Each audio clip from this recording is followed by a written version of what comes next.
સુરતના વરાછામાં અન્યાય સામે નિર્દોષ વિદ્યાર્થીઓએ અવાજ ઉઠાવ્યો છે। ભણવાના અધિકાર માટે માસૂમ બાળકો આંદોલન પર ઉતર્યા। શાળા બદલાતા સુરતના 320 વિદ્યાર્થીઓનો તંત્ર સામે મોરચો। અંગ્રેજી માધ્યમના બાળકોને રજડતા કરાતા વાલીઓને વિદ્યાર્થીઓમાં ભારે રોષ છે। 5 વર્ષથી ભણતા બાળકોને અચાનક દૂરની સ્કૂલમાં ધકેલાતા વિવાદ સર્જાયો। મોટા વરાછા વિસ્તારની શાળા નંબર 354માં વિદ્યાર્થીઓને વાલીઓએ આંદોલન કર્યું। 5 વર્ષથી ભણતા બાળકોને અચાનક દૂરની સ્કૂલમાં ધકેલાતા વિવાદ સર્જાયો। શાળા નંબર 354ની આ સમગ્ર ઘટના અને જે વિદ્યાર્થીઓ છે તેમને અચાનક શાળા નંબર 309માં સ્થળાંતર કરવામાં આવ્યા છે। વાલીઓની જાણ બહાર વિદ્યાર્થીઓને સ્થળાંતરિત કરાતા રોષ ફેલાયો। પોતાની જૂની શાળા છોડવા ન માંગતા વિદ્યાર્થીઓએ વિરોધ કર્યો। શાળા નંબર 309 દૂર હોવાથી વિદ્યાર્થીઓને હાલાકી પડી રહી છે।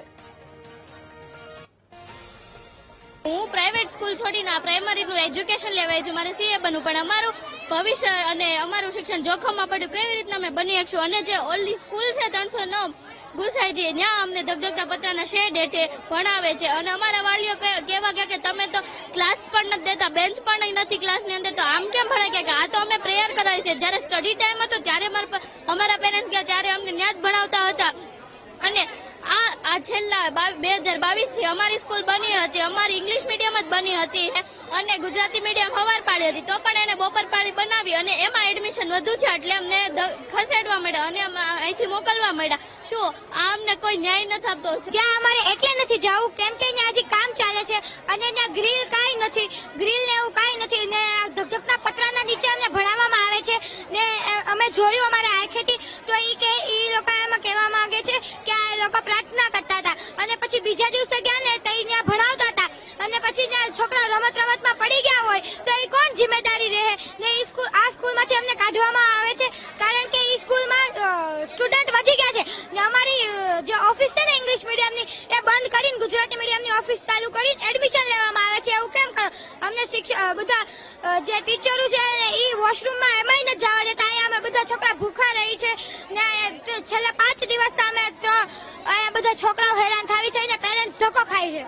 વિરોધ પર અમે એટલા માટે આવ્યા છીએ કે અમારે આ સ્કૂલ અંગ્રેજી માધ્યમ છે, અંગ્રેજી માધ્યમ અમને આપી દીધી છે। આ 354 નંબરમાંથી અમને 309 નંબરમાં વિદ્યાર્થીને બધાને ટ્રાન્સફર કર્યા। એ અમને જયારે ખબર પડી, સ્ટુડન્ટને અમે 8 તારીખે મૂકવા આવ્યા જયારે અહીંયા સ્કૂલ સ્ટાર્ટ થઈ ત્યારે અમને ખબર પડી કે અમારા બાળકોને ક્યાં બેસાડવાના। તો એમ બોલે છે કે તમારે 309 નંબરની સ્કૂલમાં તમારા બાળકોને બેસાડવાના છે। અમારા ઘરથી એ સ્કૂલ દૂર થાય છે, અમારા નજીકના વિસ્તારમાં આ સ્કૂલ છે, એટલે અમે બાળકોને અહીંયા જ રાખવા માંગીએ છીએ અને અહીંયા જ રાખવા છે। અમારા બાળકોને પહેલેથી ઇંગ્લિશ મીડિયમ સ્કૂલ આ જ હતી અને આ જ રાખવા માંગીએ છીએ। આ સ્કૂલ છે ને ઇંગ્લિશ મીડિયમ માટે બનેલી હતી, પણ ખબર નહીં આ લોકોએ ગુજરાતી મીડિયમ એડ કરીને ઇંગ્લિશ મીડિયમને ધીરે ધીરે કાઢવાનો પ્રયત્ન કરે છે।